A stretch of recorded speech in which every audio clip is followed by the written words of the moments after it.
Hey, Kerry Grinkmeyer here, back in my office at the Beach Club at Watercolors on the Emerald Coast. This will be the last day that I shoot a video here. This is actually the day after Thanksgiving. The video will probably come out on Tuesday. I've really enjoyed being here the last 2 weeks, and I intend to buy a place down here and add it to my family wealth. I'm a retired financial advisor. Built one of the largest financial planning practices in the Ameriprise system and sold it back in '05 and got into sharing my knowledge and my experience with YouTubers effective a year ago, last November. Last week I did a video which basically I said that I had 14 stocks that I was going to take into 2021, and I anticipated making about a 33% return on my investment. Yesterday I did a video on one of those stocks, and that was Amazon. And in fact, I expect to make a 50% return on my investment on Amazon. And I expect to be adding to my holdings in Amazon as we move through the year. And I went into some detail as to why I think that's going to happen. And big part it's because of their position in big data, and how that is going to be affected by the ramping up of 5G and the reaction to the pandemic, and how that is going to affect our medical system. So that's Amazon. The next one I want to look at is Apple. I don't expect to get as high a return on Apple as I do Amazon. I'm expecting somewhere around a 40% return.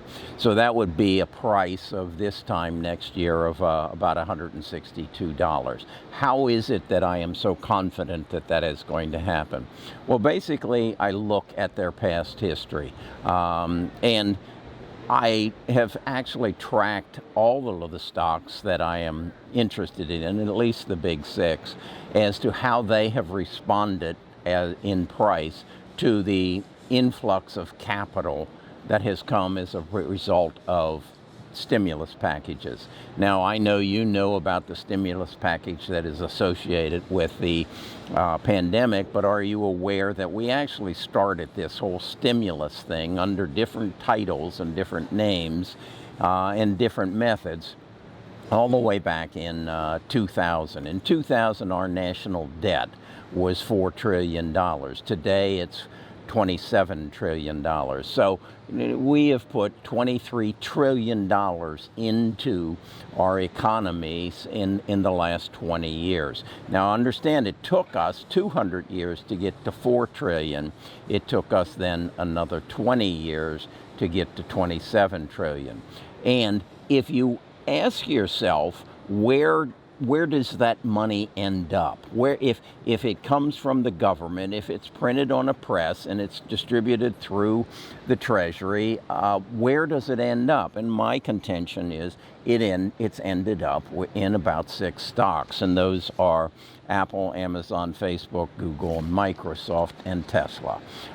So if I believe then we're going to have another stimulus package as a result of the coronavirus and as a result of Joe Biden coming in and being president, I then only need to come to some recognition of how big that stimulus package is going to be, and then how much of it is going to end up with Apple, Amazon, Facebook, Google, Microsoft, and Tesla.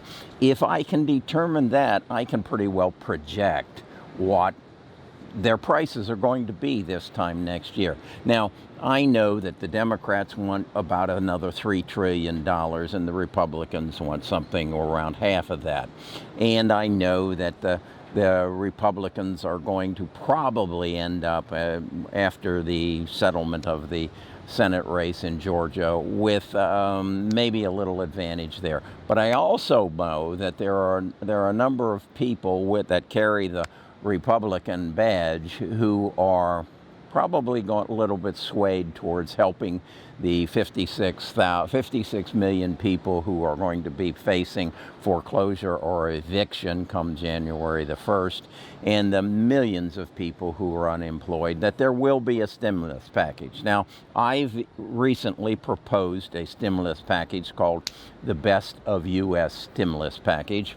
But and it would only cost somewhere in the neighborhood of maybe $600 billion. But I don't think they're going to do that. I wish they would. I've invited the senators and the representatives to reach out to me, create a cryptocurrency that goes to the people, directly to the people that need it, and then give them parameters of what they can spend it on. But that's another video. Let's get back to Apple. Let's look at Apple's history. Also, we need to understand that Apple has just introduced the iPhone 12 last week, and we are now entering the Christmas season, and they'll probably sell a boatload of phones over the Christmas season and throughout the year. They made that announcement on October the 13th, and it is their first 5G phone. I believe 5G is going to be a driving force in 2021 as we try to catch up with the Chinese on 5G. So let's look at past history. We know that the federal government pumped in $7 trillion into the market from roughly March the 1st of 2020 till today. And in that period of time, Apple's stock went up 56%. Whoa. Yeah. From 2008 to 2018, they pumped in $10 trillion. And in that period of time, Apple stock went up 64%. So based on just those two injections of capital, of increase in, think of it this way, increase in money supply. Since January the 1st of this year, our money in supply has increased by 42%. That is, there are 42% more dollars in the economy than there were, 11 months ago. Where does that money go? And as I think I've substantially said, it goes to, Apple, Amazon, Facebook, Google, Microsoft, and Tesla. Tesla got just an unproportionate share. They actually got, let's see, somewhere in the neighborhood of $463 billion increase in their market cap as a result of this influx of money coming into the market. So Apple has the new phone. They make 55% of their revenues off their phones, 18% off their services, and this is their 5G phone, and I believe 5G is going to be a major player.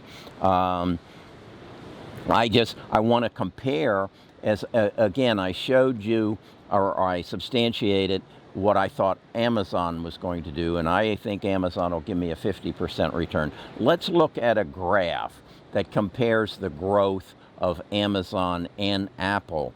Again, I'm saying my return on Apple is going to be 10% less than that of Amazon.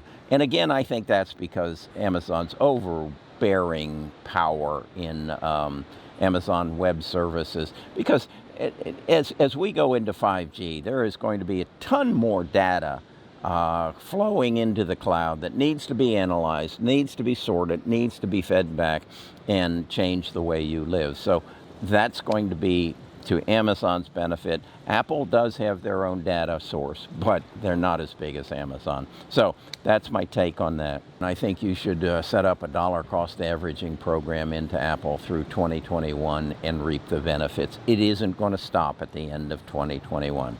So that's my video for today. That's my last video here at an overcast, but I think that the sun is coming up and it's going to burn that overcast off, and we're going to have another beautiful day at the beach.